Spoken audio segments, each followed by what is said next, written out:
আমরা সাধারণ জনগণকে আর দুভাগে বিভক্ত করিয়েন না। আল্লাহর দোহাই আপনাদের কাছে, আপনারা আমাদেরকে একটু শকুন দিন, আমাদেরকে একটু শান্তি দিন, আমাদেরকে একটু নিরাপত্তা দিন। সালাম আলাইকুম প্রিয় বন্ধুরা, আমি মোহাম্মদ পারভেজ, আমি একজন প্রবাসী। এই ইতিমধ্যে যতগুলো আমাদের ছাত্র আন্দোলন নিয়ে সহিংসতা এবং যতগুলো আমাদের ছাত্র নিহত এবং আহত হয়েছে এবং আমাদের দেশের যে ক্ষয়ক্ষতি হয়ে গেছে, সেগুলো আসলে ভাষা দিয়ে প্রকাশ করার মতো নয়। দেখুন, আজকে আমাদের মাননীয় প্রধানমন্ত্রী এবং ওনাদের যে এমপি মন্ত্রীগুলো আছে, ওনারা বারবার উল্লেখ করতেছে আমাদের দেশের অনেক ক্ষয়ক্ষতি হয়ে গেছে, আমাদের ছাত্রলীগের অনেক এই নেতা এবং ছাত্রদের স্টুডেন্ট অনেক মারা গেছে এবং তাদেরকে আহত এবং নিহত করা হয়েছে। আমি বলতে চাই, মাননীয় প্রধানমন্ত্রী এবং আমাদের যারা অন্য অন্য মন্ত্রীরা আছে, তাদের উদ্দেশ্যে আমি একটা কথা বলতে চাই। হয়তো আমাদের দেশে যে ক্ষয়ক্ষতি হয়েছে, হয়তো বছর 2, 4, 5 বছর পরেও হয়তো এগুলো আমাদের রিকভার করা যাবে, কিন্তু যেগুলো ছাত্র পৃথিবী থেকে চলে গেছে, আপনাদের দলের বলেন এবং আপনাদের বিপক্ষ দলের বলেন, যাই বলেন না কেন, ওদেরকে আর ফিরিয়ে আনা যাবে? আমি একজন সাধারণ নাগরিক হয়ে আমি কোনো আওয়ামী লীগ কিংবা বিএনপি করি না। আমি একজন দেশের সাধারণ নাগরিক বলেই আজকে আমি এই কথাগুলো, এই প্রতিবাদগুলো আমি করতেছি। কারণ আমি চাই আমাদের দেশের স্বার্থের দিকে তাকিয়ে, আমাদের দেশের স্টুডেন্টের দিকে তাকিয়ে, আমাদের দেশের অর্থনৈতিক দিকে তাকিয়ে আমাদেরকে একটু রেহাই দিন।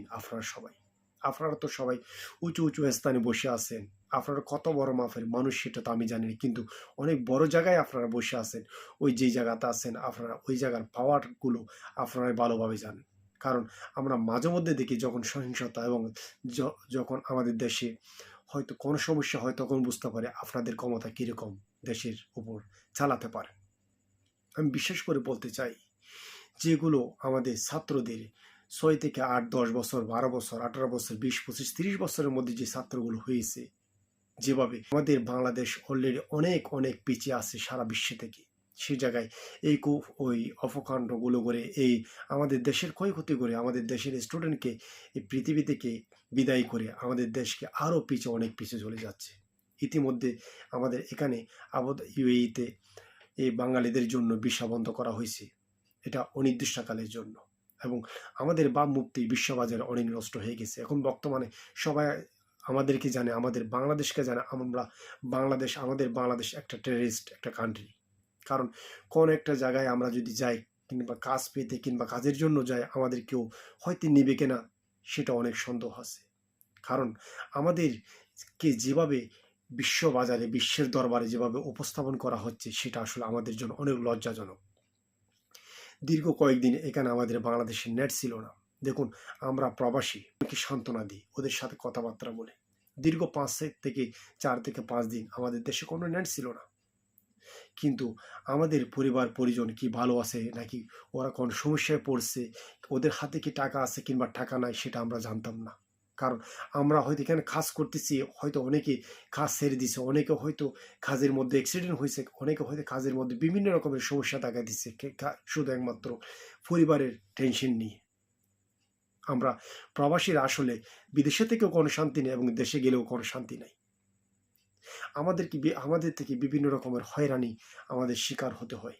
এবং আমাদের সেই জায়গায় যদি আমাদের ছেলেরা, আমাদের স্টুডেন্টরা যদি এরকম কুকুরের মতো তাদেরকে গুলি করা হয়, তাদেরকে যদি এভাবে কুপিয়ে এবং তাদেরকে নিষ্ঠুরভাবে যদি হত্যা করা হয়, তাহলে আমাদের দেশটা কই যাবে?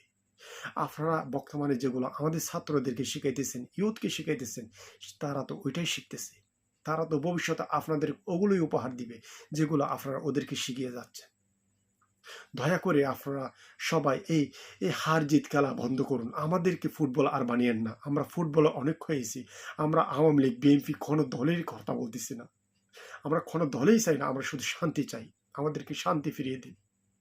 আমরা প্রবাসীরা বলুন কিংবা দেশের যারা সাধারণ জনগণ আছি, আমরা অনেক ভোগান্তির মধ্যে আছি। এই আপনাদের হার জিত খেলার মধ্যে আমাদেরকে আর বাজিয়েন না। আমরা সাধারণ জনগণকে আর দুভাগে বিভক্ত করিয়েন না।